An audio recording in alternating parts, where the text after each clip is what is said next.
Universidad INFA te ofrece licenciaturas en criminología, criminalística y trabajo social. Contamos con cámaras GESEL, laboratorios forenses y biblioteca. La calidad en la educación, tú la decides.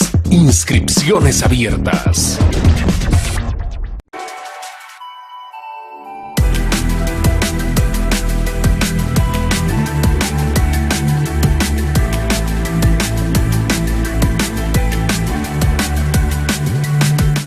Maestro Víctor Eduardo Garduño Sánchez, maestro en criminalística con especialidad en criminalística de campo, catedrático de la Universidad INFA, vicepresidente y miembro fundador del Colegio Internacional Forense.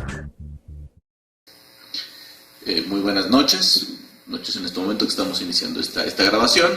A toda la comunidad de la Universidad INFA, me da mucho gusto volver a estar en contacto con ustedes, con este contacto físico, ya que debido a la contingencia que tenemos, pues no solo a nivel nacional, sino también mundial, nos vemos en la necesidad de comunicarnos por otros medios. Hemos estado teniendo clase a nivel posgrado a través de la plataforma, pero ahora quisimos preparar algo diferente, algo relacionado con el trabajo criminalístico dentro de lo que es ahora la contingencia por este problema de salud mundial que tiene que ver con el COVID-19. Vamos a tocar este tema que pudiera ser abordado desde diferentes puntos de vista. Desde el punto de vista criminológico, por ejemplo, el tipo de delitos que se está generando en este momento tienen que ver con la cantidad de lugares que están vacíos, tiene que ver con las calles que están vacías y que esto promueve el asalto, por ejemplo, el robo a transeúnte. El hecho de que las personas estén confinadas en sus casas ha provocado un incremento en la violencia intrafamiliar, pero bueno, ese no es tema mío, eso se lo vamos a dejar a los expertos en criminología más adelante. Podríamos abordar también tal vez el tema jurídico, qué derechos se violentan al no poder, por ejemplo, yo transitar de manera libre a través de la ciudad, ya sea caminando o con mi vehículo. ¿Hay o no hay una restricción a mis derechos fundamentales, a mis garantías individuales? No lo sabemos. También me gustaría dejárselo este tema a otros expertos. La parte de medicina, en qué consiste el coronavirus, en qué nos afecta, cuál es su evolución, yo se lo dejaría a los expertos en medicina. La idea de este material no es generar un oportunismo, muy por el contrario, ahorita es un tema de moda y no por ello lo tenemos que chotear, perdón por la palabra, pero eso es. Muchos desconocen, ¿sí? Una persona, y perdón por el sarcasmo, pero una persona que vende tacos de suadero, de repente está opinando sobre el tema. A mí me gustaría más que hablar sobre lo que sí sabe, que es los tacos de suadero, que me diga efectivamente cuáles son los tacos más ricos o la mejor manera de prepararlos, y no hablar sobre un tema que no conoce. Entonces no vamos a hablar ahora sobre virología, no vamos a hablar sobre medicina o temas que no conocemos. Vamos a hablar en este concepto de criminalística, cuál es la intervención de los servicios periciales, de las ciencias forenses con respecto a la intervención que debemos de tener cuando tenemos un cadáver que está como sospechoso o como confirmado de tener el COVID-19 o de haber muerto, mejor dicho, por estas causas. Por otro lado, vamos a hacer un trabajo completamente académico, totalmente serio.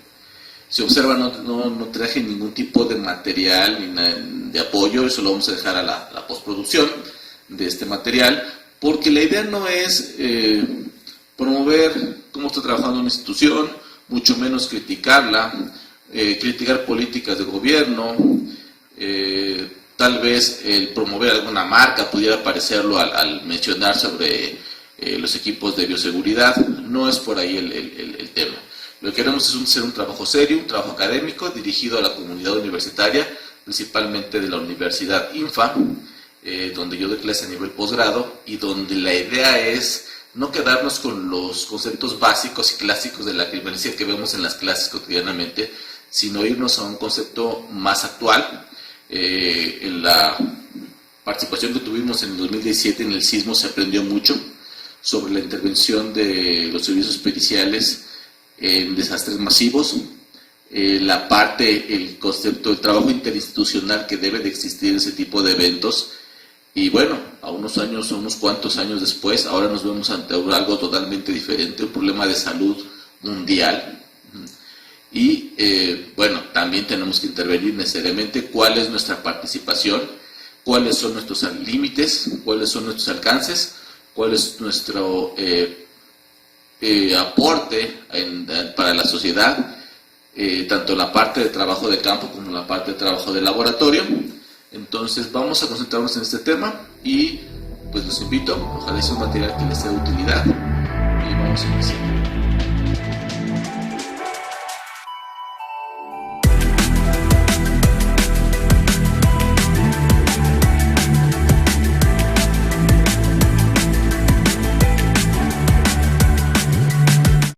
Generalmente todo tema se inicia con el tema principal, se desarrolla y al final viene un glosario.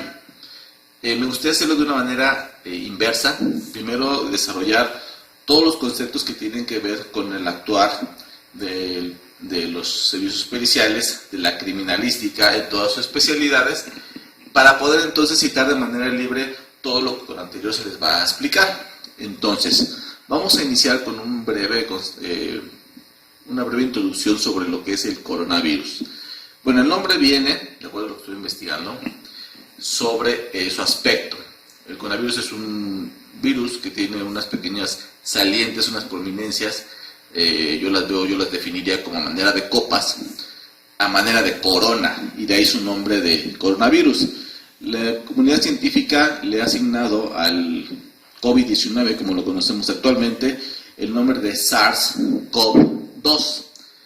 Ese es el nombre realmente científico que tiene. Se dice o se detecta que aparece en diciembre del año 2019, de ahí el nombre de 19, o el número que se le asigna, en el lugar o en la comunidad china de Wuhan. Desconozco cuál sea la correcta pronunciación, Wuhan. Los coronavirus no son nuevos. De acuerdo con los estudios que se encuentran realizados en el Journal of Virology, existen desde hace mucho tiempo. Se tienen antecedentes de la existencia de coronavirus desde hace más de 10.000 años, que afectan diferentes animales, principalmente aves, mamíferos. De entre los mamíferos principalmente, por ejemplo, tenemos a los cerdos, ¿sí? Y bueno, su transmisión directamente a la especie humana. Se han encontrado datos de que los murciélagos son de las especies más antiguas que fueron de alguna manera afectadas por los coronavirus. Los coronavirus, hay 7 tipos conocidos, de los cuales los pueden infectar. El grupo que afecta a la especie humana se les denomina como H-CoVs. Nos han afectado anteriormente, van desde el resfriado común, y pueden ser potencialmente graves, que es lo que estamos viendo en la actualidad, con personas que están inmunosuprimidas. Es decir, se convierte en grave cuando se combina con condiciones de inmunidad bajas en individuos con cierto tipo de condiciones médicas como son la diabetes, la hipertensión, tratamientos de cáncer, etc. No voy a profundizar en ese tema, ya que como lo comenté con anterioridad, esto es una cuestión que me gustaría abordar un médico a profundidad.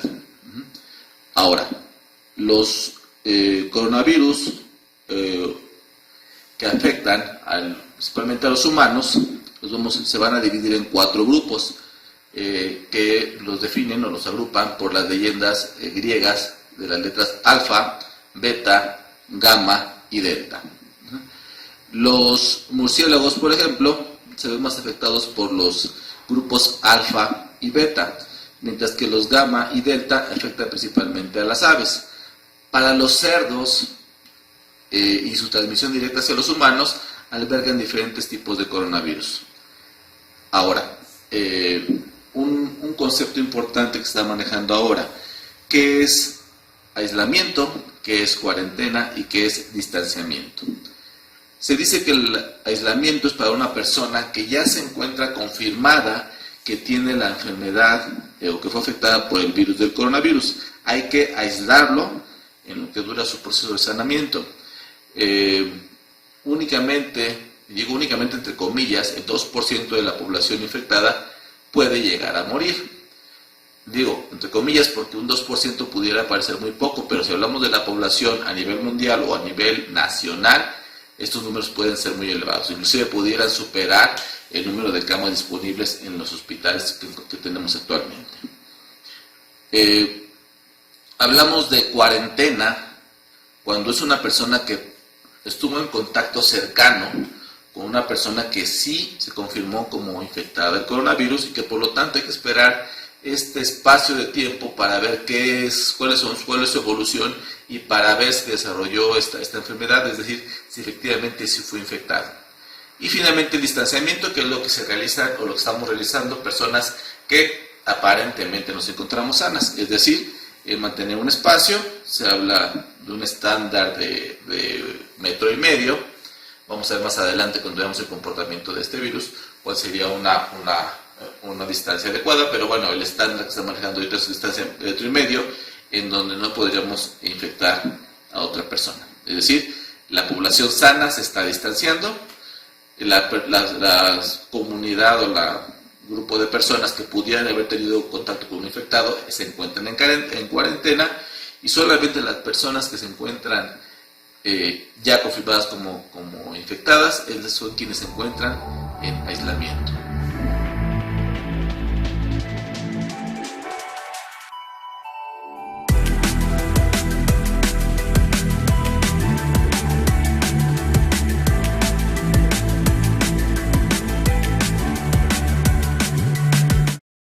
Bueno, una vez que hemos hablado de manera muy general sobre lo que tenemos del COVID, vamos a hablar ahora del equipo de bioseguridad.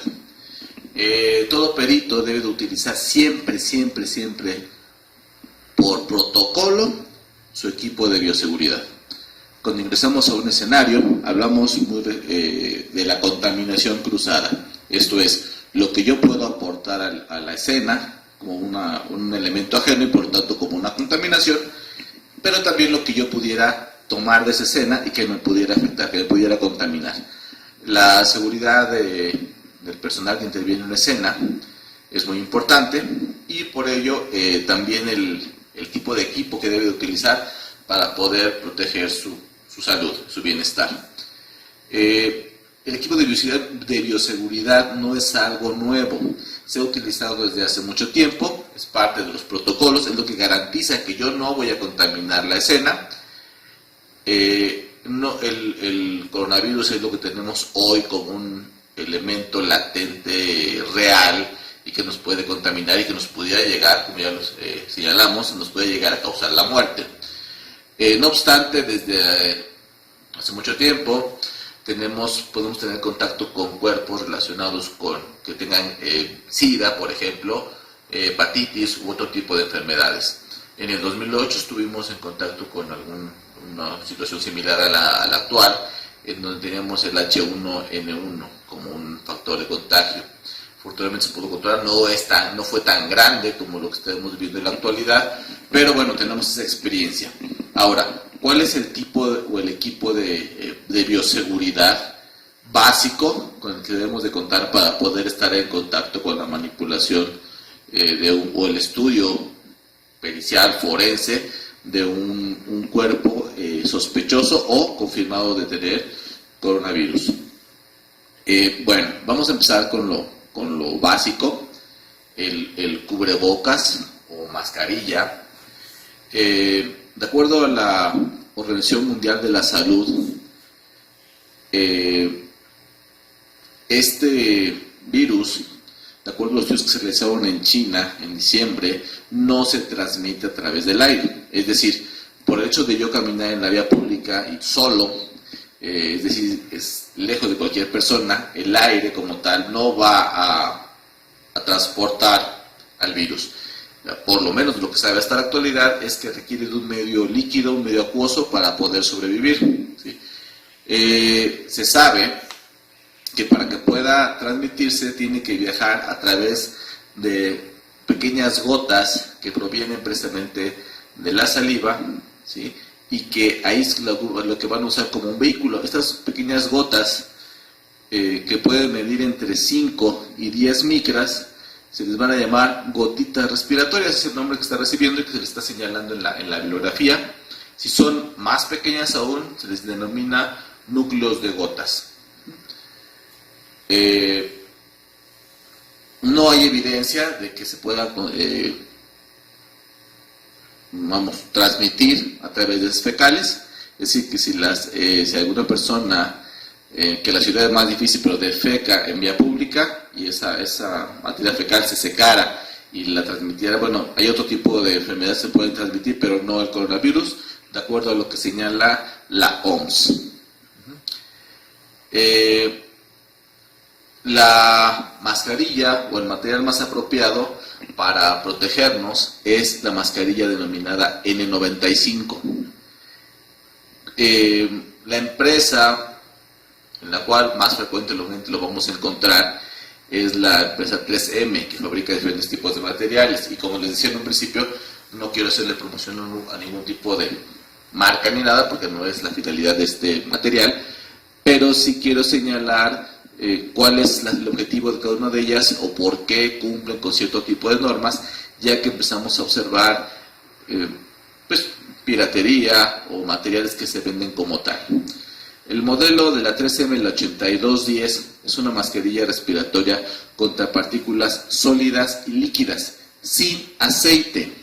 Por eso su nombre, el 95, es porque puede filtrar el 95% de las partículas del aire. Y la N implica que no puede filtrar partículas aceitosas, ¿sí? No es algo impermeable, es una mascarilla que si se humedece puede transmitir esa parte líquida, pero tiene una característica muy diferente al cubrebocas normal, es bidireccional. ¿Qué es esto? Que filtra tanto lo que llega a la mascarilla como lo que sale, ¿sí? Esa es realmente la mascarilla ideal en este momento. El tipo de partículas que puede retener en sus filtros es de 3 micras. Si decimos que las gotitas, a través de las cuales viaja el coronavirus, son de 5 a 10 micras, pues realmente lo puede llegar a retener.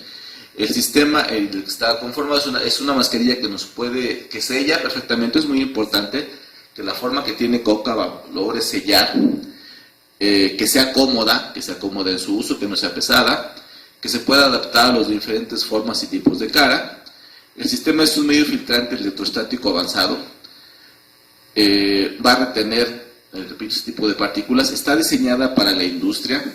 Este tipo de mascarilla se usa, por ejemplo, en lugares donde se trabaja con polvo de acerrín, una mueblería, por ejemplo, donde trabaja con polvo de acerrín. Este tipo de partículas para las cuales fue diseñado originalmente. Sin en cambio, está presentando una gran utilidad ahorita, sobre todo en el área médica.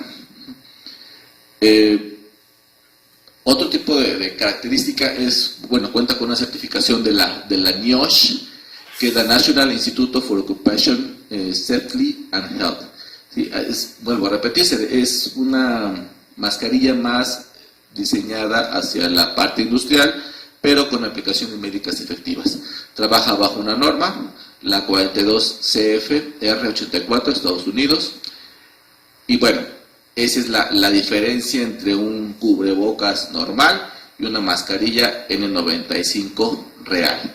El cubrebocas que estamos utilizando, hay diferentes características. Hay gente que está usando cubrebocas de tela, cubrebocas muy sencillos de una sola capa de tela, y este tipo de cubrebocas son unidireccionales, es decir, únicamente van a filtrar lo que salga hacia afuera, no van a filtrar lo que llega a mí. Por eso son cubrebocas, no mascarillas, si no me cubre la nariz y la boca, sino únicamente la boca. Este material, desde mi punto de vista, es un material de cortesía. ¿A qué me refiero? En un acto de cortesía, yo llego a un lugar donde hay personas y yo me pongo el cubrebocas. ¿Para qué? Pues para asegurarles que yo, al momento de hablar, no los pudiera salpicar con mi saliva y por lo tanto contaminarlos. No tanto para que yo no vaya a respirar eso, ¿sí? Si hay contaminación en el ambiente, no lo va a poder detener. Entonces es una mascarilla, es un cubrebocas que no nos sirve para protegernos, sirve para proteger a los demás de que yo, persona enferma, los pudiera contaminar. Entonces, no estoy diciendo que no se use, estoy diciendo cuál es la función real para no irnos con esos mitos de que traer un cubrebocas en todo momento va a ser lo mejor. Al contrario, necesitamos una oxigenación constante de nuestras células, una respiración normal, por lo tanto el ir en la calle, dado que el coronavirus no se transmite a través del aire, me la puedo quitar si no hay nadie cerca de mí y entonces voy a poder respirar de manera normal, o estoy en el coche, o estoy en una habitación solo, no va a haber ningún problema en que me retire el cubrebocas. Y si en todo caso quiero acceder a una mascarilla real, pues de preferencia que sea una N95 certificada, que cuente con certificación. Ok, vamos ahora a lo que es el overall, que conocemos como traje Tyvek. En materia forense lo conocemos como traje Tyvek, que es el nombre correcto, ya que es una marca registrada. Este traje Tyvek lo realiza diferentes empresas. El más usado en materia forense es el Tyvek 400 de DuPont. Este Tyvek va a tener ciertas características. No es completamente impermeable a los líquidos. No, el tipo de material del que está hecho, el panel anterior, la parte anterior de este overall, que tiene capucha, que está ajustado de los puños, que está ajustado de la cintura, y que tiene, hay unos modelos que vienen sin protección hacia los pies, pero que se les puede, que tienen, vamos, con los zapatos o cubre zapato de manera independiente, y los que a mí me gustan más son los que vienen completos, que te cubres desde los zapatos hasta la cabeza a través de la capucha. Su fabricación es muy interesante. El panel anterior es diferente al panel posterior, es decir, la tela que tiene en la parte delantera es muy diferente a la que tiene en la parte posterior. Esto es para cuestión de resistencia y comodidad. La parte posterior permite más la ventilación. Traer este tipo de equipos, cuando estás vestido y te los pones, pues te empieza a generar incomodidad porque te acaloras. Los primeros Tyvek que se utilizaron eran completamente plásticos, completamente material vinílico, que generaba mucho calor al interior y además eran poco resistentes. Te agachabas, te movías, empezaban a romper de la parte de las costuras. Este tipo de materiales es mucho más resistente en ese sentido, para que tengas movilidad, pero también te permite el intercambio de aire hacia el interior y la salida de sudor, de vapor que estamos generando. Esto, ¿cuál es la desventaja? Retiene partículas hasta de una micra, no van a pasar en el panel anterior. En el panel posterior se habla de 5 micras, es como viene la especificación de la ficha técnica de este tipo de materiales, pero no es repelente a líquidos. Salpicadura sí, pero si se moja completamente, si el líquido me cae directamente, pudiera llegar a pasar, ya que no está diseñado no es completamente impermeable, no está diseñado para buceo o cosas por el estilo, ¿no? Entonces hay que tener mucho cuidado con el tipo de material, el manejo que estamos haciendo, porque un líquido directo sí pudiera llegar a transmitirse. La idea de este tipo de material es una protección, no va a un directo, sí pudiera llegar a transmitirse. La idea de este tipo de material es una protección, no vamos a contaminar el ser, nos vamos a contaminar nosotros. Entonces tenemos dos tipos de materiales, que es la mascarilla N95 y el traje, el overall Tyvek. Vamos a hablar ahora de la careta. La careta no se había utilizado, lo estamos empezando a ver, hay de diferentes calidades, de diferentes materiales. Vemos caretas muy sencillas de fabricación artesanal o hechiza, como se le conoce comúnmente, que están hechas de acetato, de uso de papelería, con alguna cinta, algún material que lo sujete. Lo puedes poner desde la gorra con masking tape, que lo he visto yo en algunos tutoriales de internet. Unas ya más sofisticadas, que tienen un sistema de bisagra para poderla levantar y bajar sin que la tengas que retirar. Y bueno, es un material bueno. Yo diría que no es malo el hecho de que tengas este tipo de material, porque es completamente impermeable. Te va a cubrir la cara completamente y por lo tanto va a protegerte de salpicadura. Una salpicadura accidental, alguien que estornuda cerca de ti te va a proteger. ¿Cuál es la desventaja desde mi punto de vista? La duración. Entre menos calidad tenga el material que se utiliza, pues menos durabilidad va a tener esta mascarilla. ¿Cómo la vas a sanitizar? Vamos a hablar de ese tema más adelante. ¿Cómo la vas a limpiar? A través de algún sanitizante, vamos a hablar más adelante de ellos, no quiero tocar este tema todavía ahorita. Entonces, si le estás limpiando constantemente, pues va a tender a rayarse, a dañarse y demás. Pero bueno, te protege. Otra de las desventajas es que no está sellada por los costados, es decir, te protege únicamente de una salpicadura de manera frontal. Si te llega de los costados, no te va a funcionar muy bien, que digamos. Las caretas de tipo industrial, las que se usan, por ejemplo, en torno, el manejo de mecánica industrial, manejos de tornos, fresadoras, cepillos, taladros, deben tener cierta resistencia. Están hechas de un material mucho más resistente, que es el policarbonato o PETG. Están diseñadas de tal manera que, bueno, primero son antirrayaduras, las puedes estar limpiando constantemente, no se te van a dañar. Es un material mucho más resistente, el policarbonato ya es básicamente un plástico como tal, es un polímero más resistente que están diseñadas para resistir un impacto fuerte. Es decir, para una rebaba o una partícula que sale disparada de un trabajo en torno, te la va a proteger. Entonces, son de otro tipo de función, pero te va a dar mucho más durabilidad y sobre todo que la vas a poder limpiar de una manera más eficaz que un material más delicado, ¿no? Más frágil en su trabajo. Bueno, pero te va a servir, no está por demás en tener el poder de ese tipo de caretas. El material de que está hecho la careta, digamos, más adecuada, tiene un grosor es un calibre 20 de policarbonato, de aproximadamente 0.5 milímetros. La estructura que tiene es de aluminio, son bandas ajustables, son cómodas, no son muy pesadas, y bueno, sería el ideal para el uso de caretas. Después tenemos el uso de los gogles. Estos lentes de protección que utilizamos igualmente vienen en diferentes calidades. Hay unos muy sencillos que se pueden encontrar en cualquier tlapalería que cuestan 20 pesos, 25 pesos, y no por ello dejan de tener una utilidad. El coronavirus se va a ingresar al cuerpo por mucosas, es decir, boca, nariz y los ojos. Si tenemos las manos contaminadas no va a pasar nada, nos la lavamos y no va a pasar nada. Pero si tengo las manos contaminadas y me tallo los ojos, me toco la nariz o la boca, entonces puedo provocar una contaminación.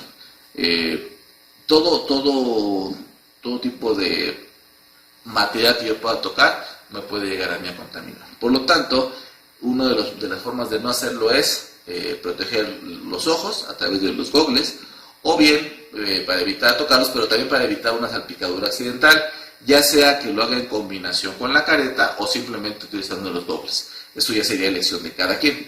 Los gogles igualmente hay un modelo que usa 3M, que es el virtual, el safety. ¿Cuál es la característica que tiene? Tiene una protección para radiación UV, son de uso más industrial. Entonces, más adelante vamos a hablar del uso de los rayos UV para descontaminar algunos elementos. Y bueno, este tipo de gogles tienen esa protección. Algo muy importante es que sea un gogle sellado, ¿sí? Si usamos lentes tipo gafa que no están sellados en los costados, nos pasa igual que en la careta. Pudiéramos llegar a tener un accidente de una contaminación lateral. El gogle tiene que ser sellado. ¿Cuál es la desventaja de que sea sellado? Bueno, se empiezan a vaporizar, se empiezan a empañar y empezamos a manipularlos para desempañar y viene la contaminación. No debemos estar tocando nuestro equipo de bioseguridad todo el tiempo. ¿Por qué? Porque, repito, si tenemos las manos contaminadas y estamos tocando nuestro equipo, entonces estamos contaminándolo a la vez. Entonces, de nada nos sirve colocarlos un equipo, los dobles, que ya están contaminados por la parte interna. Las mascarillas que nos toquemos siempre debe ser del exterior y no estarlas acomodando a cada rato, porque estamos haciendo, pues llevando la contaminación a estas. Los gogles que se venden generalmente son ajustables, son tipo gafas. Hay otros que tienen una cinta elástica. Hay gente que dice, no, la cinta elástica se va a contaminar, pero bueno, también se puede lavar. Vienen en diferentes tonos, dependiendo del uso, son transparentes, vienen en gris, vienen en color humo, vienen en tipo espejo, etcétera. Eso ya depende de cuál sea el uso que le vas a dar. Si le vas a usar como lentes de sol, por ejemplo, los puedes hacer y tenerlos, estarlos pues utilizando. Igualmente tienen tratamientos antirrayadura, antirreflejante, y realmente no son tan caros si los comparamos con el uso que van a tener. Están normados. La norma que los rige es la ANSI Z87.1 para que cumplan con estos requerimientos. Tienen mucho más resistencia, se pueden lavar completamente una vez que tú los utilizas o estás en un escenario, los puedes lavar con los elementos químicos que vamos a mencionar más adelante y no les va a pasar absolutamente nada. Muy bien, entonces estamos hablando de la careta o cubrebocas, el traje Tyvek o el overall de protección, los dobles de protección, la careta, y vamos a hablar ahora de los guantes. Los guantes que se utilizan en materia forense, por lo regular son guantes de nitrilo al 100%. Este tipo de polímero es muy diferente al látex. Hay mucha gente que es sensible al látex y no pueden utilizar porque les genera algún tipo de alergia. El nitrilo genera menos tipo de problemas en ese sentido. Son resistentes, son las pruebas que se hacen, deben tener cierta resistencia. Muchos los puedes comprar o no texturizados. Es preferible comprarlos de esa manera. En la parte de las correspondiente a las yemas de los dedos, vienen con una textura que les permite una mejor sujeción de lo que estamos tocando. Tienen cierto nivel de elasticidad. Lo ideal es utilizar el de tu talla, chico, mediano o grande, para un mejor control. Se deben de colocar con las manos secas. Si alguien se ha colocado unos guantes de ese tipo con las manos húmedas, es muy complicado, inclusive se llegan a romper. Pero bueno, no tienen ningún tipo de polvo, no vienen con polvo como son los guantes quirúrgicos, no son estériles, no están hechos para trabajo de cirugía, por ejemplo, no, son para protección directamente. Y bueno, ese es el uso que tienen. Tenemos también como un extra que está utilizando, aun cuando el Tyvek como tal trae sus botas de protección, su material que va a cubrir el zapato, pues es recomendable también utilizar las botas de PVC o la bota sanitaria plástica. Esta la vemos mucho en el uso en las pollerías, por ejemplo, donde se maneja pollo, que tienen que lavarse la típica bota de plástico de hule blanco. Es conocida como bota sanitaria. Una de las marcas que la fabrica es la Trooper. Por ejemplo, tiene el modelo BOT 26S, de los, digamos, mejores. ¿Por qué? Porque está fabricada 100% de PVC, la suela es antiderrapante. Los anfiteatros deben de estar limpios, pero los vamos a sanitizar, los vamos a limpiar, los vamos a tener en condiciones adecuadas para poder trabajar, y eso puede provocar humedad en el piso, y por eso la importancia de que sean antiderrapantes. No acumulan residuos, son completamente lisas, no tienen alguna porosidad, alguna figura que pudiera retener algún tipo de contaminación. Son flexibles, son resistentes a la flexión y al desgarre, y tienen un forro textil, por lo tanto no mantienen humedad en los pies de la persona que la está utilizando. Entonces sería un extra al equipo.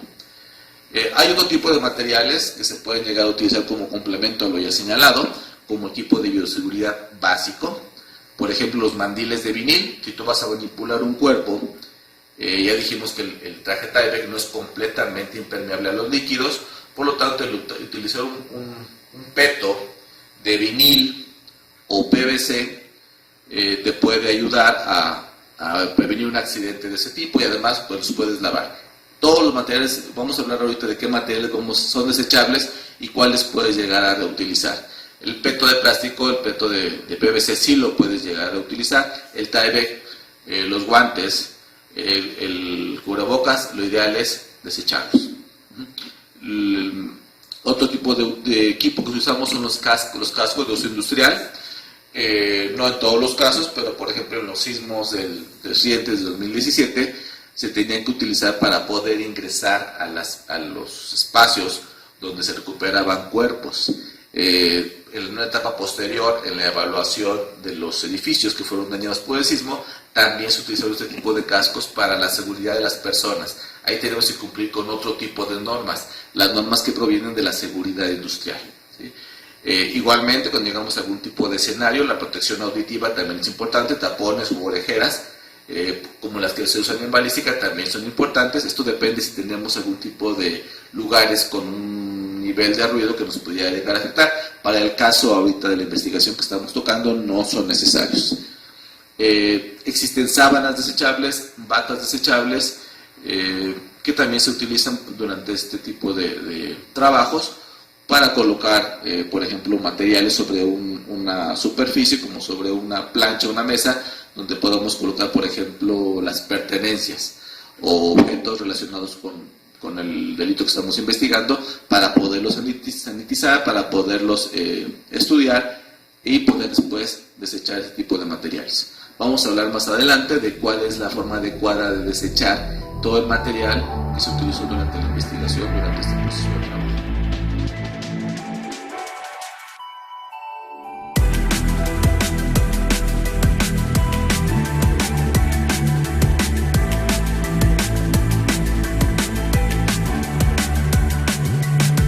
Hemos terminado de hablar sobre el tema del equipo de bioseguridad básico para poder intervenir en una investigación relacionada con cualquier caso y en especial con cuerpos que se consideren sospechosos o confirmados como muerte relacionada con COVID-19. Vamos a pasar a lo que es la sanitización. Algo importante es la sanitización, la limpieza, la desinfección de los equipos con los que vamos a trabajar, de los materiales que vamos a encontrar en la escena, etcétera. Vamos a hablar más adelante de ello. Vamos a tocar entonces ahora este punto. Algo que se maneja, un artículo que encontré ahí de Cuba, que me pareció muy importante, coincide con otros que están de otros países. Se habla de limpieza y desinfección. Es decir, antes de proceder a una sanitización con unas sustancias que vamos a tocar más adelante, es importante limpiar la materia más grande, la materia visible, ¿sí? Antes de limpiar, por ejemplo, el vehículo, la ambulancia o el vehículo de traslado o la unidad de traslado forense, donde se tuvo un cuerpo con este tipo de enfermedad, vamos a limpiarlo, vamos a lavarlo de manera tradicional, como se hace en todo momento, con detergente común, con agua común. Se va a lavar de manera normal, se va a limpiar con agua, se va a enjuagar con agua y después se va a proceder a la sanitización. Hay por ahí una técnica que me parece muy interesante, la técnica de los 3 baldes o 3 cubetas, para usarlo en ese tipo de palabras que usamos nosotros. Esta técnica de 3 baldes o 3 cubetas es la primera, es una cubeta en la cual hay únicamente detergente. Se limpia el espacio que se va a limpiar. Se pueden utilizar franelas, jergas, cualquier tipo de materiales, cepillos y demás, obviamente con nuestro equipo de bioseguridad. Si la persona que está manipulando pues trae sus guantes, trae su equipo, es el material que usa para limpiar. Esta técnica de 3 baldes, el primer balde es con ese tipo de material. El segundo balde es un balde de agua limpia para poder enjuagar los materiales que utilizamos o el escenario que estamos limpiando, para poderle retirar todo ese detergente que aplicamos con el primer balde. Posteriormente hay un tercer balde en el cual va a contener material sanitizante y el que vamos a aplicar ya en una última etapa para poder garantizar que ese espacio está completamente limpio. De materia macroscópica, ¿sí?, de residuos macroscópicos, pero también de manera microscópica a través de los materiales sanitizantes. Entonces hablamos ahí de un proceso de limpieza y un proceso de desinfección.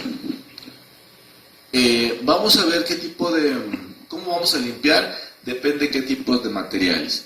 Se habla de que la contaminación a la cual podemos estar expuestos, hay una serie de tablas que nos voy encontrando en las cuales habla de que el virus puede sobrevivir 2 días en aluminio, 24 horas en cartón, por ejemplo.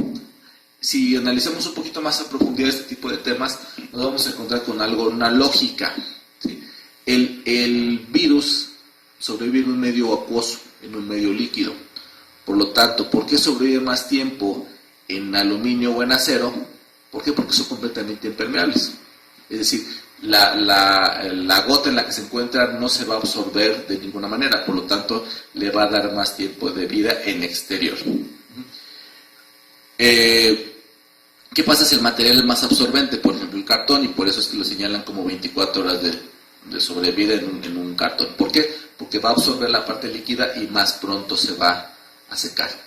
En esta lógica, entonces, si existe un material como el acero, como una lámina galvanizada que está expuesta al calor y donde la temperatura es muy alta y hay una contaminación por una gota que contiene el virus, pues no va a durar tanto tiempo como lo dicen las tablas. ¿Por qué? Porque por el efecto del calor básicamente se va a deshidratar de manera más rápida. El manejo de todo material que pudiera estar relacionado con una posible contaminación de cualquier manera, ya sea por el manejo de un cadáver o por el manejo de una persona que que tiene o se confirmó su enfermedad, debe de ser siempre muy cuidadoso. Esto es, yo lo pongo el ejemplo, es como el manejo de un arma. Una regla básica para manejar un arma es siempre considerar el arma abastecida y cargada. Es decir, no importa que me digan que no está cargada, que no es peligrosa, que alguien ya la revisó. Mi obligación como investigador es siempre considerarla peligrosa y por lo tanto asegurarme de que quede perfectamente desabastecida, que no haya cartucho en su cargador y completamente descargada, que no tenga un cartucho en la recámara. Bueno, pues aplica lo mismo. Todo material que pudiera haber estado en contacto con un enfermo o con un cadáver, vamos a considerarlo contaminado.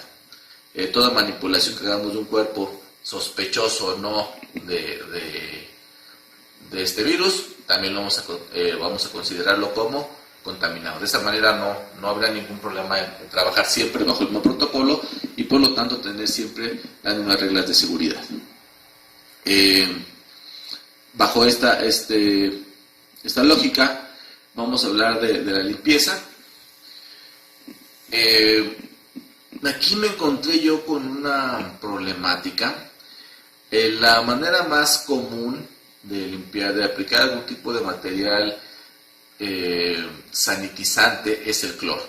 El hipoclorito de sodio es el más común, pero me encontré las concentraciones que van del 0.1% al 0.5%. Para la gente que no estamos tan involucrados en las composiciones químicas, de repente se encuentra complicado. No quiero pensar qué pasa con una persona que tiene otro tipo de ocupación y que a lo mejor no está tan habituada a hablar de estas concentraciones. Cuando te dicen que estás hablando de, no sé, 5,000 partes por millón, pues me están hablando básicamente en marciano, ¿no? Dentro de todo lo encontré, y para hacerlo más sencillo, encontré que en un litro de agua se pueden colocar 4 cucharaditas de cloro, y esa es una manera pues más o menos empírica de poder tener una concentración adecuada.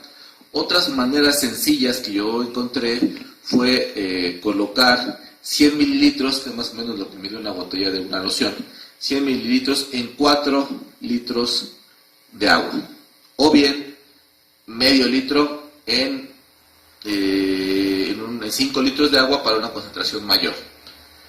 Ahora, ¿qué pasa si la sustancia, el objeto en el cual yo voy a sanitizar tiene sensibilidad al cloro? No puedo aplicar cloro. Bueno, ahí viene otro tipo de materiales que se pueden utilizar, como el alcohol etílico, el etanol, a una concentración no salgan del 70%, el isopropanol, el alcohol isopropílico, igualmente al 70%, etc. Otro tipo de elementos menos comunes, como es el benzalconio, por ejemplo, también son requeridos, pueden ser útiles para este tipo de fines. La misma agua oxigenada que utilizamos también nos puede ser de utilidad. Pero, pues repito, el más común es la combinación con cloro, es lo más comercial, lo más fácil de obtener y da resultados efectivos. Ahora, ¿Qué pasa con materiales a los cuales yo no puedo humedecer? Yo no puedo, por ejemplo, en materia forense, una brocha, o a lo mejor un cojín que utilicé para tomar las huellas dactilares, una brocha que utilicé para la búsqueda de huellas mediante reactivos, no le puedo aplicar ningún medio líquido. ¿Por qué? Porque lo he hecho a perder. Entonces, otro tipo de forma de poder sanitizar, una forma de poder limpiar, es la aplicación de luz ultravioleta. Pero ojo, aquí nos metemos en otro tipo de problema. La luz ultravioleta es un tipo de luz que se encuentra en el espectro electromagnético que va de entre los 100 a los 400 nanómetros. ¿Qué es un nanómetro? Nada más pareciendo aquí un paréntesis. Una micra es la milésima parte de un milímetro. Un nanómetro es la milésima parte de una micra. Es decir, que un nanómetro es la millonésima parte de un milímetro. Es la unidad de medida para poder medir las ondas a las cuales viaja el espectro de luz, el espectro electromagnético de la luz visible. No estamos evolucionados, los seres humanos, para poder ver la luz ultravioleta, que está en el rango de entre los 100 y los 400 nanómetros. A partir de ahí comienza la luz violeta, que sí es visible. ¿Cuáles son los colores que podemos detectar? Los colores del arco iris, que van de violeta al rojo. Pero que va más allá, pues tenemos el infrarrojo, y que va antes, tenemos el ultravioleta. Pero bueno, ahora, dentro del rayos ultravioleta existen diferentes agrupaciones, ¿sí? Tenemos 9 diferentes tipos de rayos ultravioleta. No nos vamos a meter en ese tema porque nos desviamos un poco, pero sí por lo menos los 3 más comunes. El tipo A es el que va de los 300 a los 400 nanómetros. El tipo B va de los 200 a los 300 nanómetros, ¿sí? De acuerdo a algunas fuentes consultadas. Otras dicen que va del 280 a los 300 nanómetros. Y el tipo C, el VC, es el que va de los 100 a los 280 nanómetros en la mayoría de las bibliografías consultadas. ¿Cuál es la diferencia entre uno y otro? Si lo vemos de manera común, bueno, el tipo A, de hecho los lentes que compramos muchas veces de protección, a los rayos UVA se refiere a estos, a los que van entre los 300 y los 400 nanómetros. Bueno, son los menos agresivos, son los que nos permiten, por ejemplo, cuando vamos a la playa, el bronceado. El tipo B ya nos generaría una quemadura en la piel, digo, para ponerlo en ese nivel de comparación, en esa analogía. El tipo B nos generaría cuando nos quemamos en la piel, estamos ante un nivel B, un nivel que va de los 280 a los 300 nanómetros. Y el nivel C es un tipo de radiación ultravioleta que nos puede provocar cáncer. Entonces, hay la diferencia entre uno y otro. Hace rato comentábamos que los gogles tienen protección de los rayos ultravioleta. Generalmente hablamos de nivel B y de nivel A. Si buscamos un poquito en internet, hay equipo industrial que sí te maneja la protección para los 3 niveles, tanto A, B y C. La luz ultravioleta, la radiación ultravioleta, se ha utilizado como material sanitizante en muchos tipos de aplicaciones. Por ejemplo, en la industria, para poder limpiar, por ejemplo, agua, ¿sí? Para poder purificar el agua, la aplicación de ese tipo de luces es conveniente. Y también se utiliza, de hecho lo utilizamos en materia forense para rastreo de evidencia biológica. Utilizamos lámparas que están más o menos por el rango de los 395 nanómetros. Ese es el rango de luz que utilizamos en materia forense. Para poder sanitizar un material con luz ultravioleta requerimos de lámparas. El ideal es el que está alrededor de los 250 nanómetros. Es decir, es un tipo de radiación UV de onda corta, del tipo C, y que por lo tanto, ¿qué va a hacer? Va a dañar, va a alterar el DNA de los virus, de las bacterias, de los hongos, y no va a permitir su reproducción. Esa es la aplicación que tiene. Es un material no invasivo, no deja residuos porque no es ningún tipo de material físico que se aplique como lo sería el cloro, por ejemplo. Es más rápido, es más efectivo, pero es más dañino. Siempre que utilicemos iluminación ultravioleta, debemos de usar dobles protectores. Vienen en color ámbar, puede ser transparente, siempre y cuando nos garantice que ese tipo de material trae el tipo de película que va a filtrar esa radiación. De otra manera, nos afecta los órganos de la vista, la composición del ojo como tal, lo va a afectar a largo plazo. De hecho, quienes han trabajado con luz ultravioleta empezamos a sentir la vista cansada de inmediato si no utilizamos protección ocular.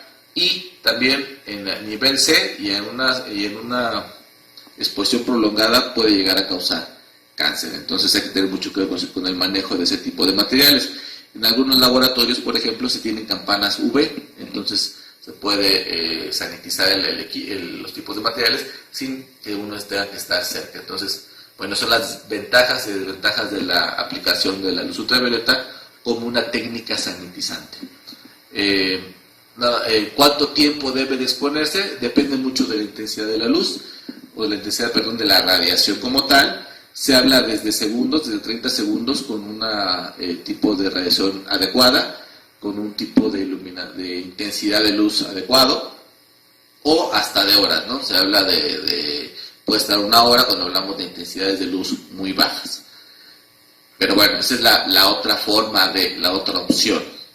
Ahora, ¿por qué no los podemos ver? Ya nada más a manera de breviario. Recordemos que los seres humanos en la época de los dinosaurios, estamos hablando del Cretácico, eran principalmente de actividad nocturna. Sus antepasados se movían en la noche, toda vez que de día podían ser atacados por estos reptiles.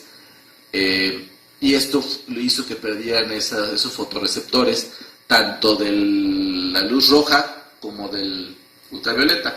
En la actualidad, y dado la evolución, y dado que desaparecen los dinosaurios y los seres humanos de aquel entonces empiezan a salir de día, pudieron recuperar con el tiempo el fotorreceptor rojo para poder detectar los frutos, detectar cuáles sean los frutos maduros, pero no así el fotorreceptor ultravioleta. Algunos animales sí lo lograron recuperar, y por eso es que, por ejemplo, ese tipo de receptor permite a ellos observar dónde está la orina. Cuando empiezan a marcar el territorio con la orina, ellos sí pueden observarla, mientras que el ser humano no la puede detectar. Pero es ese mismo principio que nos permite usarla en materia forense para poder detectar materia biológica. Y bueno, esas serían básicamente las 3 maneras en las cuales vamos a poder desinfectar, limpiar, sanitizar un material relacionado con cualquier tipo de contaminación, sea por COVID-19 o cualquier tipo de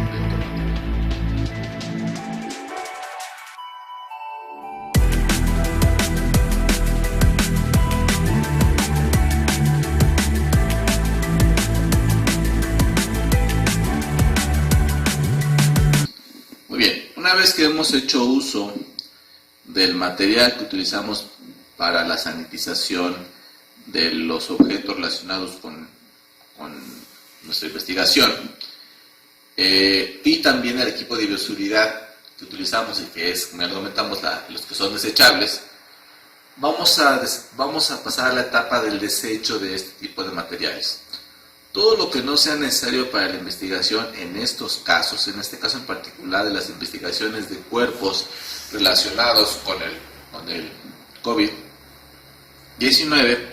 es recomendable desecharlos. ¿Por qué? Porque es una fuente de contaminación que vamos a ir trasladando de un lugar a otro. Ahora, ¿cuál es la forma adecuada de desecharlos? No podemos colocarlos en la basura convencional. ¿Por qué? Porque se estaría paseando de un lugar a otro. Esa basura se va a llevar a depósitos donde las clasifican, y aunque ya comentamos el tiempo de vida que puede tener este virus en diferentes materiales, pues es muy variable dependiendo de las condiciones climáticas, de humedad y de las texturas de este tipo de materiales. Bueno, lo adecuado es colocarlo dentro de las bolsas para desecho de residuos de los denominados RPBI, ¿sí? ¿Qué es un RPBI? Son residuos peligrosos biológicos infecciosos. Ropas con sangre, materiales que fueron utilizados en el tratamiento quirúrgico, el material que estuvo en contacto, como nuestros guantes, nuestro tablet que utilizamos, hay que colocarlos en este tipo de bolsas. Este tipo de bolsas que parecieran de plástico común debe cumplir con cierto tipo de calidad. Debe tener cierto tipo de resistencia, selladas para no permitir la salida de fluidos. El color más común que utilizamos es el rojo, con el símbolo que señala que ese material es RPBI precisamente. También las hay en amarillo. El amarillo es para usarlas para tejido. Generalmente en materia forense, o por lo menos en área de periciales, no trabajan directamente con tejidos, pero bueno, hay algunos estados de la República en donde el Servicio Médico Forense o CEMEFO pertenece a periciales y sí tienen esa manipulación de tejido. Esa es la diferencia principal entre utilizar uno u otro color.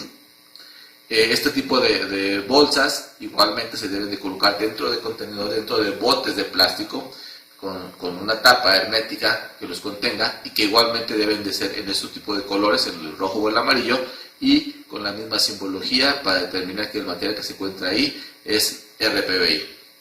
Empresas especializadas en el tratamiento de este tipo de residuos les van a recolectar y les van a llevar para poderlas tratar de manera adecuada. Hay tratamientos químicos, físicos y de otros tipos. Es otro tema en el cual no quisiera profundizar. Se lo dejo a nuestros ambientalistas para ver qué nos pueden profundizar al respecto. De momento es lo que les puedo decir, es decir, el material que yo utilizo en la investigación, en una intervención pericial, no puedo llevarlo a la oficina, no me puedo subir con el tablet que utilicé en el examen de anfiteatro a la ambulancia o al vehículo en el que llegué. ¿Por qué? Porque estamos hablando de una contaminación a diferentes áreas.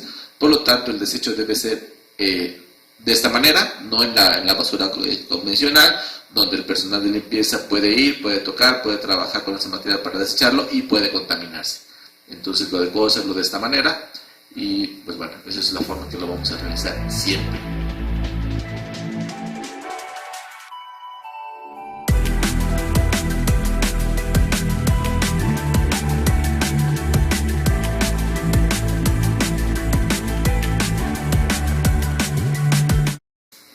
Muy bien, una vez que hemos hablado sobre lo que es el equipo de bioseguridad, sobre las técnicas que tenemos para sanitizar los materiales relacionados con nuestra investigación y la forma de desecharlos, ahora sí vamos a abordar la manipulación del cuerpo. ¿Cuál es la intervención específicamente en materia de intervención forense respecto de una investigación relacionada con personas que pudieran estar enfermas del COVID-19?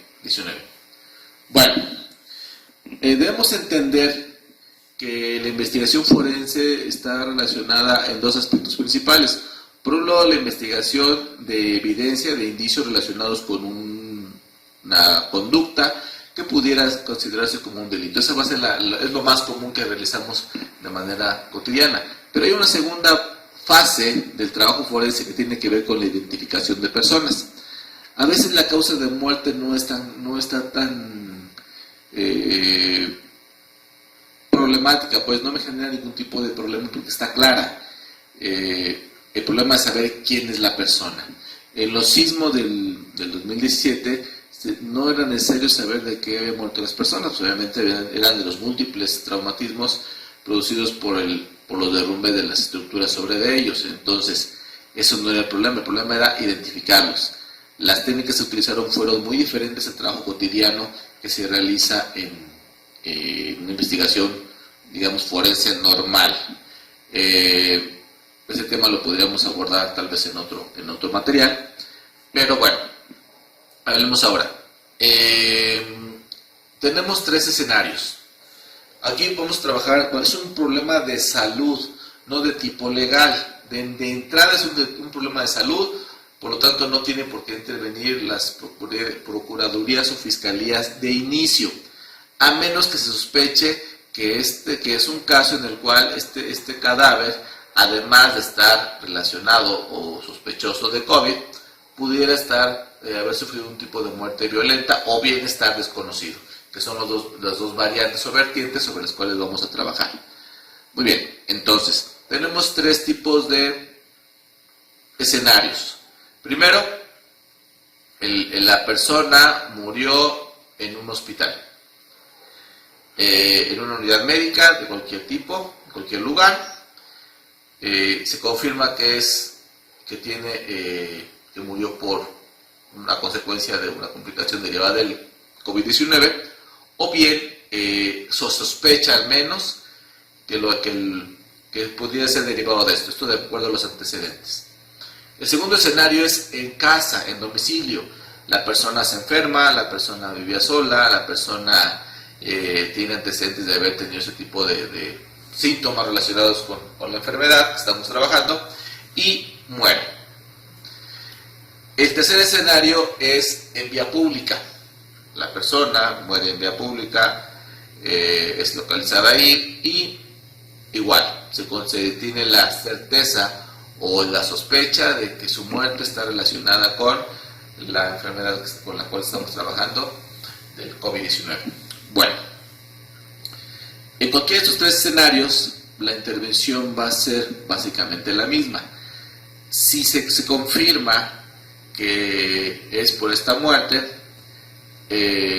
hay familiares, hay deponentes, si lo marcan los protocolos, hay deponentes o familiares o personas legalmente que puedan reclamar el cuerpo, entonces lo va a intervenir sector salud. ¿Sí? Sector salud lo único que va a hacer es ir al lugar, observar, corroborar que se trata de una persona que falleció por este tipo de condiciones y emitir el certificado. Las áreas de sanidad van a llegar posteriormente también a este escenario para poder limpiarlo, para poder descontaminarlo y que sea seguro para las personas que están ahí. Ya habíamos hablado anteriormente de que las personas que pudieran haber estado en contacto tal vez tengan que estar en cuarentena si es que no presentan ninguna sintomatología hasta que se descarte que también tienen la enfermedad. Se entregan los cuerpos. Tenemos principalmente dos protocolos. La guía nacional, o la guía, bueno, viene como nacional, la guía de manejo de cadáveres a nivel federal, y en la Ciudad de México tenemos nosotros nuestro protocolo para el manejo de cadáveres relacionados con el COVID-19. Básicamente tienen los mismos señalamientos, en la misma lógica que veníamos trabajando sobre la contaminación de cuerpos. No existe una evidencia, lo señala la OMS, de que el virus pueda continuar o que pueda contaminar en un cadáver. ¿Sí? Creo yo que no muere al momento que muere el cuerpo, es decir, la hora de la muerte del cuerpo no es la hora de la persona, no es la hora de la muerte del virus. Debe tener un cierto tiempo de sobrevida, pues sobre todo en la parte externa contaminada, de acuerdo a los principios que hemos visto más adelante de la sobrevida de diferentes materiales. En la parte interna, en la parte del cuerpo, la zona más contaminada, de acuerdo con la bibliografía, serían las vías aéreas y los pulmones. Por lo tanto, en teoría, un cadáver no nos podría contaminar. No obstante, por protocolo, se van a seguir las mismas medidas de bioseguridad que serían si el cuerpo estuviera vivo aún.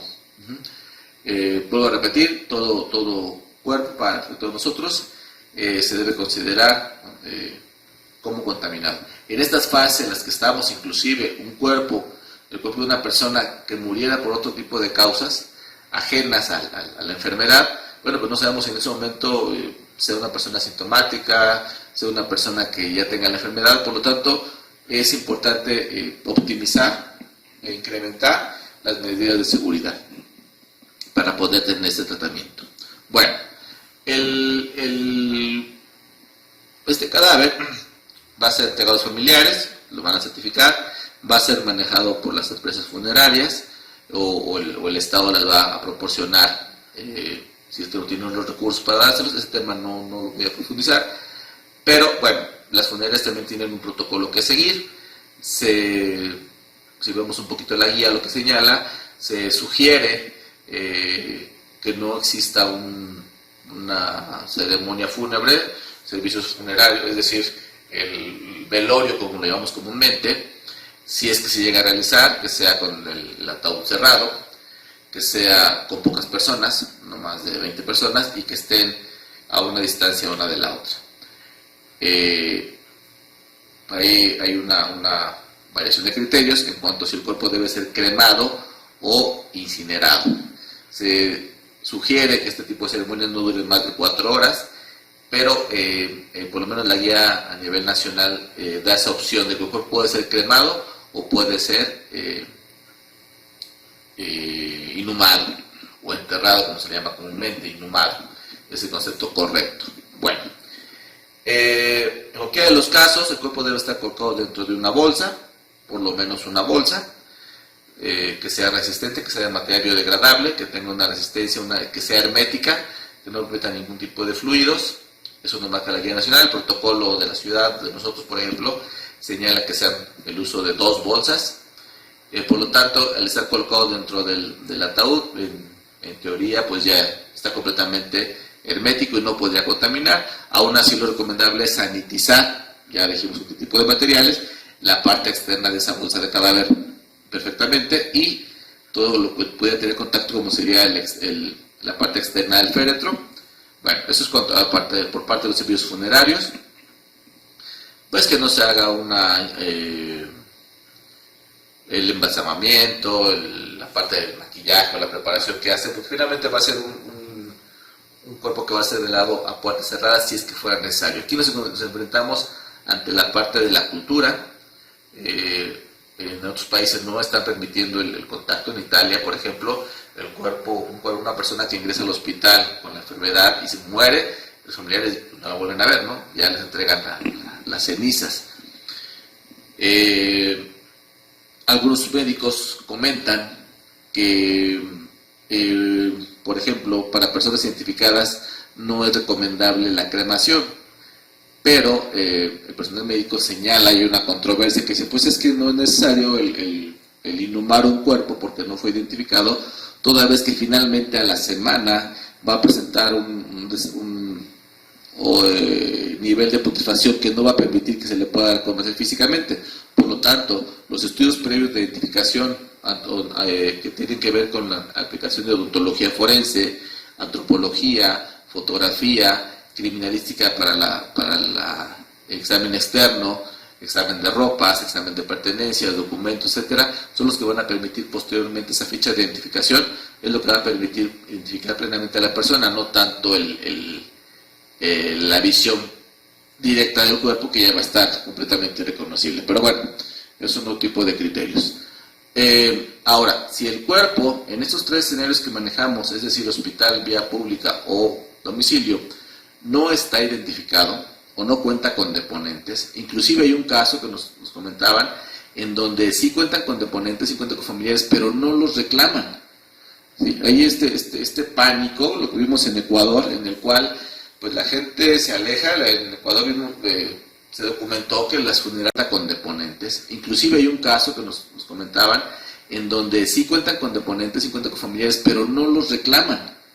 ¿Sí? Hay este pánico, lo que vimos en Ecuador, en el cual pues la gente se aleja. En Ecuador se documentó que las funerarias no querían recibir los cuerpos, que los familiares no querían tener contacto con los cuerpos y los tenían en la vía pública.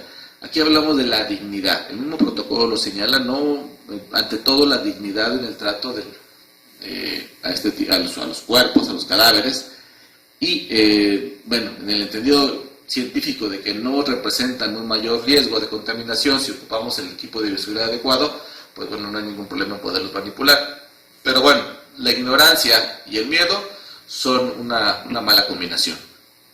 Entonces, si la persona es abandonada en hospital, si la persona es abandonada en domicilio o en vía pública por sus deponentes, o bien no lo hay, o bien está en calidad de no identificada, entonces se va a iniciar una intervención por parte de las fiscalías o procuradurías para poder no tanto identificar la causa de la muerte, sino para poder aplicar este protocolo de búsqueda de personas relacionadas con esa persona fallecida, o la identificación, la aplicación de la ficha odontológica, de la ficha de identificación general con todas sus diferentes intervenciones periciales para poder tener un registro y después poderlo identificar.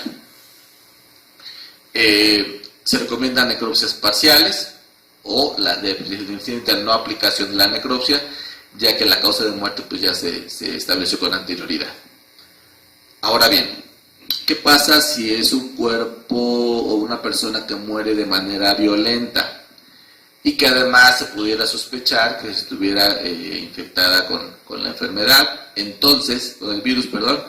Entonces se va a intervenir de manera tradicional, como se haría la intervención de cualquier otro tipo de personas. Por ejemplo, burdo, tal vez una persona que se entera que está enfermo y se dispara, ¿no? Entonces estamos ante un suicidio, donde el mecanismo fue el disparo de un arma de fuego y las lesiones que presenta. Bueno, para efectos de la necropsia va a ser una necropsia parcial, únicamente la parte donde se encuentra la lesión, el resto del cuerpo no se toca para efectos de no contaminar. No se sigue la técnica tradicional de Virchow porque incrementaríamos la posibilidad de contaminación. Aquí entonces entra el personal pericial. Aquí es donde entra la labor de un criminalista que llega al escenario, toma las muestras tradicionales que va a ser en este tipo de casos, el arma, el casquillo, en el ejemplo que les acabo de poner, la media afiliación del cuerpo, el examen de las ropas, la descripción de la externa de lesiones, las fotografías necesarias de la escena y del cuerpo, y va a realizar su dictamen. ¿Cuál es la diferencia o el detalle que debe de tener? Primero, como ya lo comentamos, el colocarse siempre su equipo de bioseguridad, el cual ya describimos con anterioridad, completamente su equipo, desecharlo de manera adecuada, colocárselo y retirárselo de manera adecuada. Por ejemplo, cuando llega a la escena, se baja de la ambulancia, antes de entrar a la escena se coloca todo su equipo de bioseguridad, no va a meter su equipo, su maletín dentro del escenario, no va a meter su maletín de fotografía dentro del escenario porque lo va a contaminar. Va a ingresar a la escena, va a hacer el procesamiento de toda la evidencia y se va a retirar. Va a subir el cuerpo a la ambulancia, en el caso de que cada estado lo maneja diferente, bueno, en el caso de los otros lo va a trasladar dentro de la ambulancia y se va a retirar el equipo de bioseguridad, lo va a colocar dentro de los contenedores para RPBI, como ya lo hemos señalado, y nunca va a ingresar a la cabina de su ambulancia, sino se ha retirado completamente el equipo. Lo traslada al CEMEFO, lo traslada a los anfiteatros de las agencias, dependiendo cómo trabaje cada estado, y ahí se va a proceder al examen externo del cuerpo, a la necropsia, según sea el caso, según sea la forma en que trabajan. En el caso de nosotros, en el caso de la Ciudad de México, se hace un examen externo, y ahí va a volverse a colocar nuevamente equipo nuevo, es decir, un traje de nuevo, guantes nuevos, todo el equipo nuevo para ingresar al escenario, al anfiteatro. Va a realizar el examen externo del cuerpo, la media afiliación para identificación, documentación fotográfica, el examen externo del cuerpo, de lesiones, el examen de ropas, el examen de efectos y documentos, principalmente la toma de la ficha de cada TILAP con motivos de identificación y la documentación fotográfica de todo esto. Los objetos que sean pertenencias, es decir, cartera, reloj, objetos comunes que no van a entregarse a ningún tipo de estudio de laboratorio, se van a sanitizar con los materiales que ya comentamos, con las tiendas que ya comentamos, se van a sanitizar y se van a colocar dentro de un contenedor, ¿sí? Es decir, una bolsa de plástico o cualquier otro tipo de material, y después, ya que se encuentre cerrado y sellado, se va a sanitizar en su parte externa, para que sea entregado, en caso de que haya familiares, mediante un procedimiento legal en el cual la persona acredite ante el Ministerio Público que es efectivamente el familiar, lo acredite legalmente y que es el que tiene derecho legal a acceder a esas pertenencias para que se los puedan entregar. En caso de que no lo haya, que no haya algún deponente, esas pertenencias se van a colocar, de la misma manera se van a colocar dentro de contenedores que van a ser sanitizados, primero cada uno de los objetos y después el contenedor en su parte externa, y van a ser colocados en depósitos, de preferencia especiales únicamente para este tipo de objetos, es decir, no un depósito de objetos, una bodega de evidencias común donde pudiera tener contacto con otro tipo de materiales. la evidencia, las muestras, los objetos que sí van a ir a un laboratorio, el casquillo, el arma, que sí se van a tener que mandar necesariamente a un laboratorio, igual. Hay que aplicar un criterio, se recomienda única y estrictamente los estudios que realmente nos vayan a aportar algo. Hay estudios que yo les llamo de catálogo, que se han acostumbrado a solicitar de manera general, un rastreo hemático siempre, ¿sí? Para ver si hay sangre, pues ni modo que les salga otra cosa, ¿no?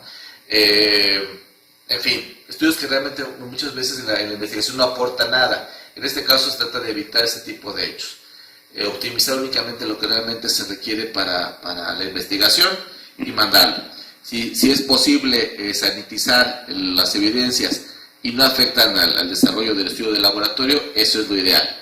Colocarlas dentro de contenedores de material de RPBI para que llegando al laboratorio sepan que ese material viene contaminado, que pudiera venir contaminado, y sanitizar el contenedor, el material de embalaje por fuera, para poder entonces mandarlo al laboratorio. Por lo tanto, el personal del laboratorio también debe estar equipado igualmente con el equipo de bioseguridad, guantes, Tyvek, cubrebocas, caretas, gogles, guantes. ¿Sí? Porque va a tener el mismo nivel de exposición, va a realizar su estudio y va a emitir su documento, su dictamen. ¿Sí?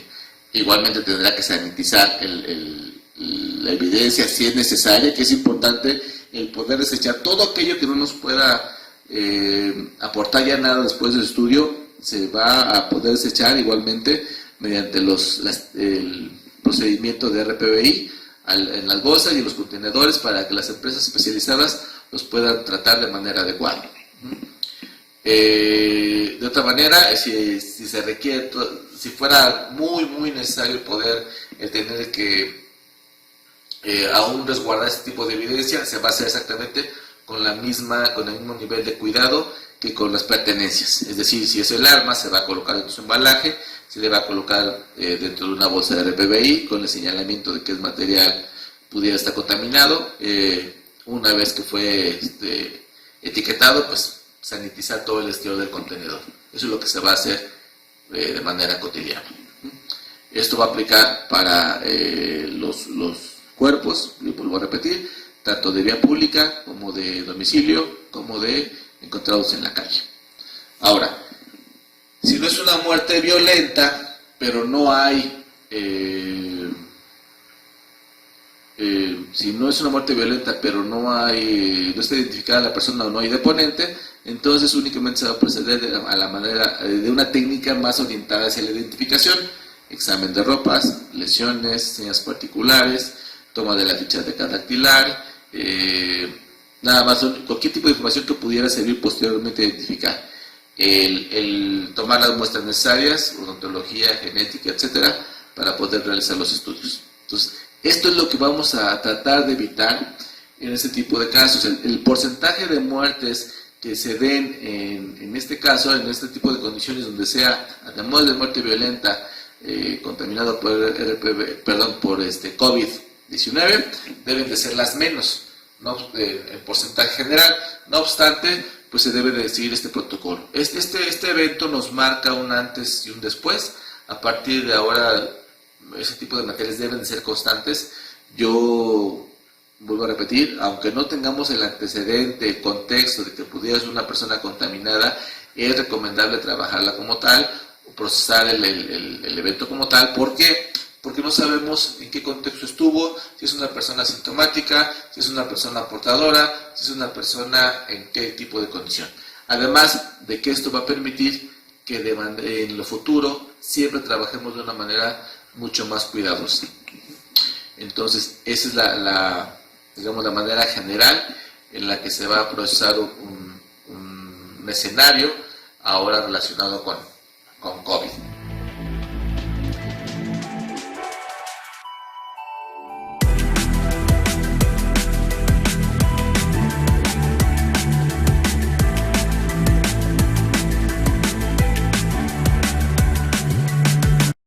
Una vez que se ha hecho el examen externo del cuerpo, una vez que hemos procesado la escena y hecho el examen externo del cadáver, se va a proceder como lo hemos señalado, al embalaje de pertenencias, objetos y documentos relacionados con el cuerpo que no son indicios, el embalaje adecuado de los indicios y las evidencias que se van a ir al laboratorio, también lo vamos a realizar, y después vamos a cerrar con un procedimiento de limpieza. El cuerpo debe ser colocado dentro de una bolsa de cadáver. La Guía Nacional del Manejo de Cuerpos solamente nos señala una bolsa. En el protocolo de la Ciudad de México maneja 2 bolsas. Sanitizar la parte interna de la bolsa, colocar el cuerpo dentro de ella y cerrar. Sanitizar en la parte externa de esta primera bolsa y colocarlo dentro de una segunda bolsa. Las ropas y pertenencias y todo lo que se vaya a desechar, se va a señalar en el dictamen cuál es el motivo y la razón por la cual se van a desechar y se van a colocar dentro de bolsas de hojas de RPBI y contenedores para su procesamiento posterior. Una vez que cerramos la segunda bolsa, se va a etiquetar y se va a sanitizar en la parte externa. En la Ciudad de México se va a trasladar este cuerpo a través de un vehículo, llevarlo al INCIFO, al Instituto de Ciencias Forenses, para realizar la necropsia, de acuerdo a sus propios protocolos internos, y en muchos de los estados en los cuales pertenece el CEMEFO a periciales, ahí mismo se va a continuar, se va a exponer cuál es el fin de este cuerpo. Si la persona está identificada, se va a entregar a los familiares, y si no lo está, pues bueno, se va a establecer cada uno de los estados va a establecer cuál es la parte final o el destino final de estos cuerpos. Se van a cremar, si se van a mandar a fosas comunes, etc. Para el caso de la investigación de la Ciudad de México, se van a inhumar previo muestreo por parte del INCIFO para todos los estudios que tengan que ver con la identificación del mismo. Ahora, el perito, ¿qué es lo que va a hacer? Después de retirarse su equipo de bioseguridad y colocarlo dentro de los contenedores de RPBI, va a realizar un procedimiento de sanitización tanto del material que utilizó, por ejemplo, material no desechable como sus gogles, como su careta, como sus botas, los va a sanitizar, ¿sí? Los va a someter a este proceso de limpieza y sanitización. El vehículo que utilizó para trasladar el cuerpo, esta ambulancia o esta unidad de traslado forense, también se debe de lavar y después sanitizar. Espacios que también fueron utilizados, por ejemplo, en los anfiteatros, también deben ser sanitizados con este tipo de técnica. Ya dependerá mucho en cada estado si este tipo de actividad la hace el propio personal, servicios periciales o bien empresas contratadas para este fin. La cabina de la ambulancia o del vehículo que se utilizó para el traslado también debe ser sanitizado. Es decir, en resumen, todo espacio que pudiera haber sido contaminado, que pudiera haber sido tenido contacto en este procedimiento, debe ser sanitizado y debe de quedar completamente limpio para una siguiente intervención. Todo tipo de material, ya sea con la técnica tradicional del líquido sanitizante o con UV, debe de quedar listo. Debemos tener mucho cuidado con el talón de Aquiles, le llamo yo. ¿Qué es esto? Materiales en los cuales, por ejemplo, el bolígrafo. El bolígrafo lo tomamos, estamos trabajando en anfiteatro, estamos tomando anotaciones y lo sacamos de nuestra bolsa y tomamos notas. Lo volvemos a guardar. Seguimos tomando notas, volvemos a guardar. Terminamos, nos retiramos guantes, nos retiramos el equipo, llegamos a la oficina y continuamos trabajando y sacamos nuestro bolígrafo y continuamos trabajando. ¿Sí? Es tan de costumbre el poder utilizarlo que se nos olvida y pudiera ser este elemento, este pequeño detalle, el que pudiera marcar la diferencia entre una contaminación o no. Entonces, hay que tener mucho cuidado en objetos de uso común, que casi los utilizamos de manera inconsciente. No existe esa denominación, pero casi lo hacemos sin pensarlo tanto. El bolígrafo, el celular, los lentes que nos acomodamos o cualquier otro tipo de material, el reloj que utilizamos, etcétera, ¿sí? Ese tipo de materiales pueden ser contaminantes. Vamos a nuestros domicilios, la ropa no es conveniente que se lave con la ropa de casa, aunque finalmente los detergentes también van a servir de manera magnífica para poder eliminar los virus. Muy bien, pues creo que esto es todo lo más importante sobre el manejo de cadáveres relacionados con los casos de COVID-19. Espero que les sea de utilidad este material, espero que lo podamos complementar con las opiniones de otros expertos con relación a las demás variantes que tienen que ver con este tipo de estudios. De mi parte, pues yo quiero agradecerles mucho a la universidad, como siempre, la Universidad INFA, el permitirme hacer este tipo de aportaciones, el poder compartir este tipo de experiencia, el poder interactuar nuevamente con mis alumnos, a los cuales pues ya tiene un mes que no nos vemos y que esperemos muy pronto volver a tener esa clase tradicional, vivencial, presencial a la que estamos acostumbrados, mientras seguiremos trabajando por la plataforma y seguiremos avanzando. Cuídense mucho, cuiden mucho su bioseguridad, independientemente de la parte de trabajo forense, pues yo creo que este tipo de informaciones puede servir para su vida cotidiana. Esperemos muy pronto estar en contacto. Esperemos que la universidad continúe aportando este tipo de materiales que les van a ayudar y que de alguna manera tienen que ver con su formación general. Es la actualidad de lo que se vive en la criminalística, es el mantenerlos informados de lo que tenemos hasta hoy, hasta el día a día de la investigación forense. Pues muchas gracias, no me queda ninguna otra cosa que decirles más que gracias por su atención y por el tiempo que dediquen a observar este tipo de materiales. Muchas gracias y hasta luego.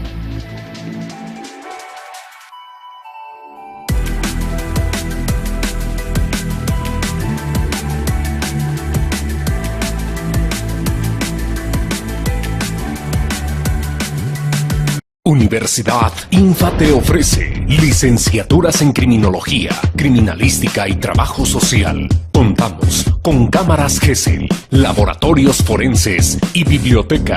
La calidad en la educación, tú la decides. Inscripciones abiertas.